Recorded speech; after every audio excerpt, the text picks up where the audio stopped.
Well, thank you so much for this opportunity to also greet you again and to celebrate what I think is an extraordinarily important initiative between our two countries. When I think of Brazil and I think of the United States, I think of the extraordinary commonality of our history, of our experiences. Both countries are countries that were built on the processes of immigration that found the presence of native populations, that experienced the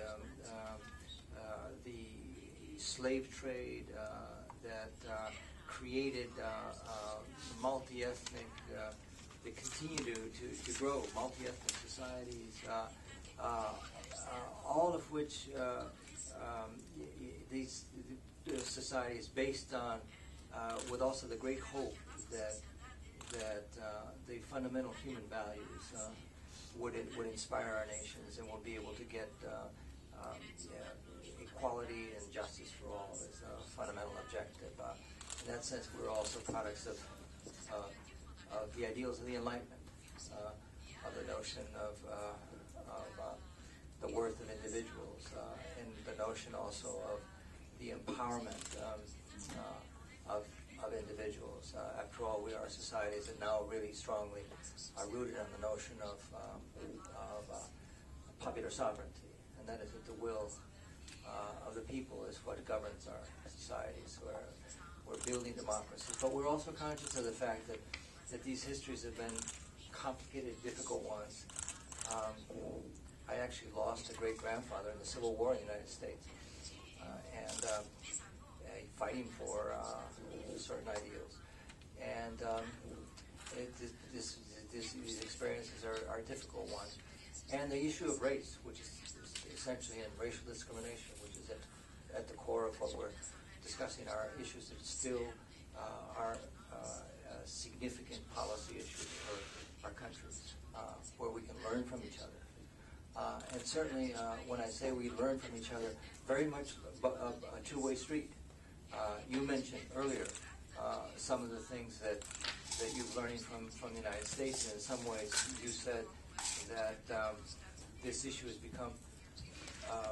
it's come to the forefront only more recently in Brazil. The fact of the matter is that it still is a great issue in the United States as well.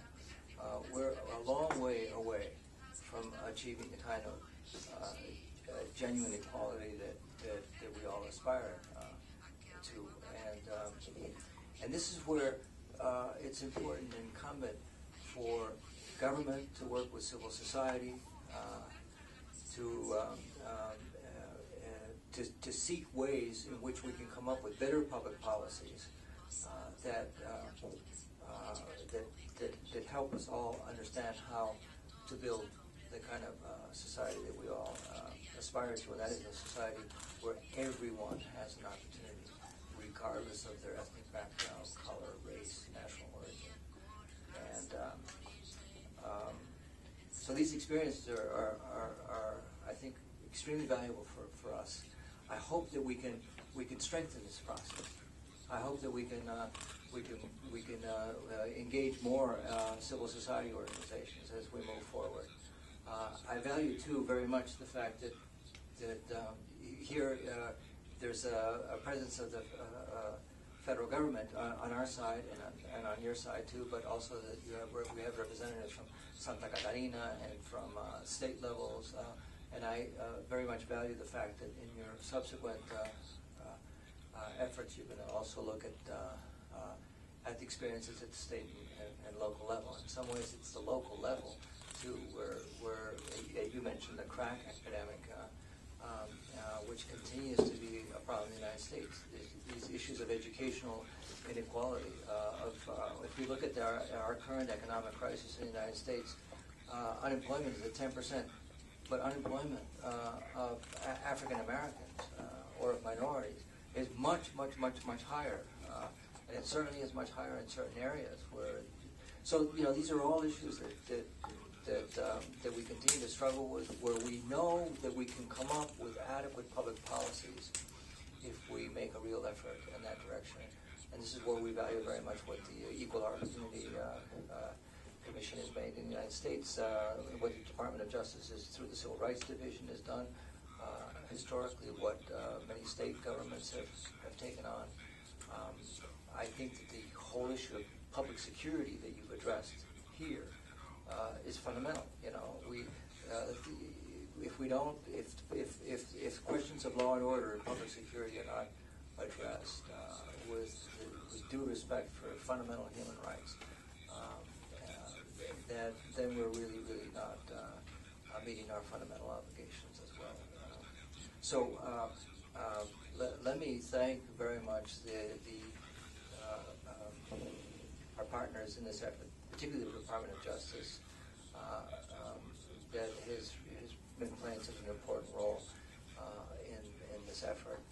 Also, Global Rights for your convening power and for bringing others together. I know that you met with the NAACP and with others. I'm pleased that you're going to go see colleagues at the FBI and see what they're doing in addressing some of these issues.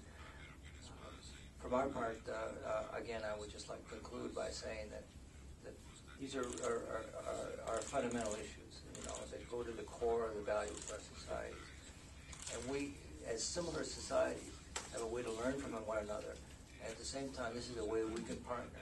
And even if we may have, as you said, Mr. Minister, a few disagreements here and there, they pale by comparison with the fact that we both come from societies that are very, very similar, and where ultimately what is crucial are the core values that we hold so dear.